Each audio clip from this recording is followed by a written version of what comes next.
Welcome sa Christmas party ng Urban Riders Club.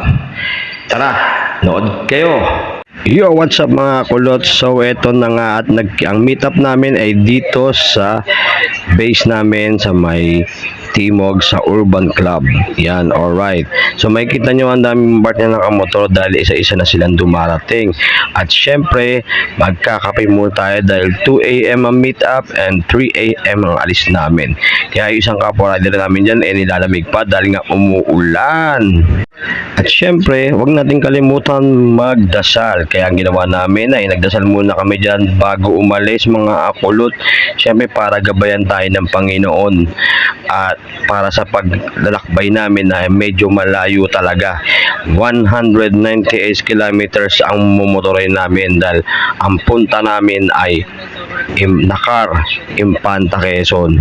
Yan, kaya medyo mahaba-haba ang ano namin dyan. Kaya nagdasal muna kami para sa rides namin.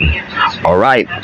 At ito na nga, excited na rin ako. At ito na, pipila na kami para umalis. Yan, nagbubusinahan na nga dyan mga kulot. Siyempre, hindi nyo na narinig dahil nagbo-voice record ako.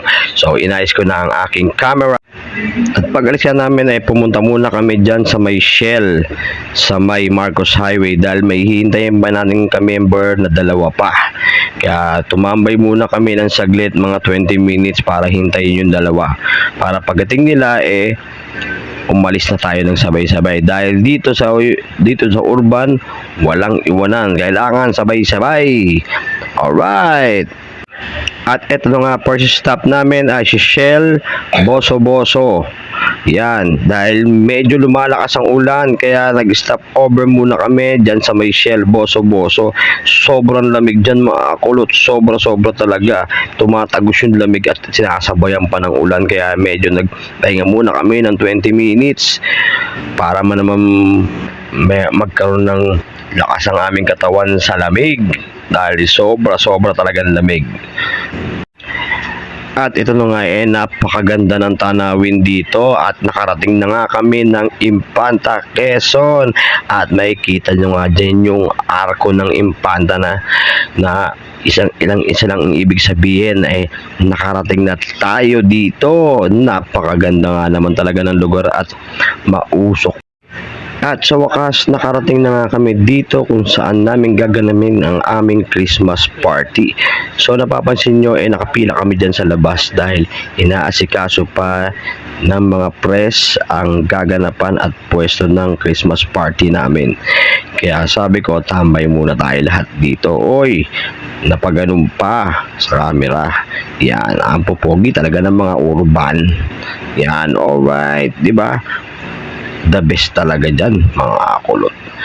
Ibang klase, napakaganda talaga ng Quezon. Alright, diba? So ito na nga nakapasok na kami dito sa resorts. Hindi naman siya ganun kaano yung kubo, pero yung ambience napakaganda kasi dagat nga, di ba mga akulot. Kaya kitang-kita nyo, nagtatayo pa kami ng mga camping tent para may matutulugan kami. At eto naman yung mga parapol natin sa mga member ng Urban Riders Club. Kaya napakaswerte naman ng mga akuha ng mga ganitong price, di ba? Alright, di ba? Ang the best, di ba? Alright. So, umpisa na nga kumanta ng isa namin ka-member. Pinamenanuhan na yung video okay. Ang lupit.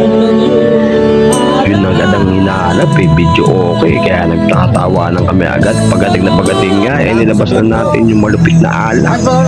At eto nga, sabi ko, baka pwedeng pa shoutout sa vlog ko. Yan dito, nakikita, may kanya-kanya tayong toko na may tagihiwa, may tagaluto, may taga-prepared.